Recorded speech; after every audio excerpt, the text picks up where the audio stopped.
লক্ষ্মীপুরের রামগঞ্জ উপজেলার ৪ নম্বর ইছাপুর ইউনিয়নের শ্রীরামপুর হাসপাতাল পুনর্নির্মাণ ও সংস্কারের দাবিতে মানববন্ধন করেছেন এলাকাবাসী ও যুব সমাজ। বুধবার আছরের নামাজের পর হাসপাতাল প্রাঙ্গণের সামনে অনুষ্ঠিত এ মানববন্ধনে শতাধিক মানুষ অংশ নেন। মানববন্ধনে অংশগ্রহণকারীরা অভিযোগ করেন, দীর্ঘদিন ধরে হাসপাতালটি পরিত্যক্ত ও জরাজীর্ণ অবস্থায় পড়ে রয়েছে।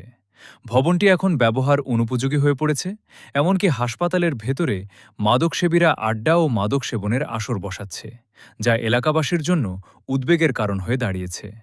বক্তারা বলেন, একসময় এই হাসপাতাল থেকে স্থানীয় মানুষ চিকিৎসা সেবা পেলেও বর্তমানে হাসপাতালটি অবহেলায় ধ্বংসের মুখে।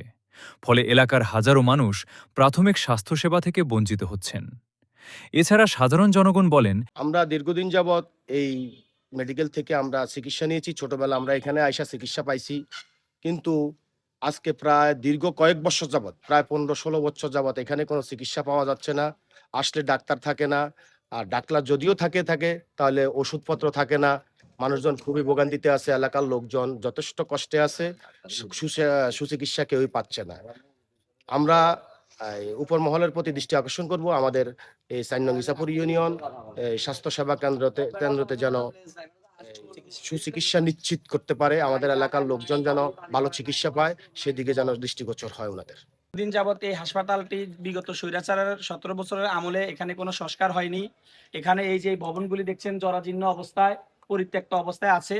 এখানে প্রায় 1 একর সম্পদ হাসপাতালের জায়গা, ঠিক আছে, কিন্তু এখানে জায়গা আছে ঠিকই, কিন্তু কোনো ভবন নাই। ভবন ছিল প্রায় 16-17 বছর আগে ছিল, চিকিৎসাও ছিল, কিন্তু এখন বর্তমানে কোনো চিকিৎসা নাই। এখন আমাদের একটাই দাবি, এখানে একটি 15 শয্যা বিশিষ্ট একটি হাসপাতাল, ঠিক আছে, একটি 15 শয্যা বিশিষ্ট হাসপাতাল, চিকিৎসা এবং ওষুধ সরঞ্জামের দাবি আমরা জোরদার দাবি জানাচ্ছি। এ সময় তারা রামগঞ্জের মাননীয় সংসদ সদস্যের এমপি প্রতি দ্রুত হাসপাতালটির সংস্কার ও পুনর্নির্মাণের উদ্যোগ নেওয়ার জোর দাবি জানান। পাশাপাশি সংশ্লিষ্ট কর্তৃপক্ষের দ্রুত হস্তক্ষেপ কামনা করেন, যাতে হাসপাতালটি আবারও সাধারণ মানুষের চিকিৎসা সেবার জন্য চালু করা যায়।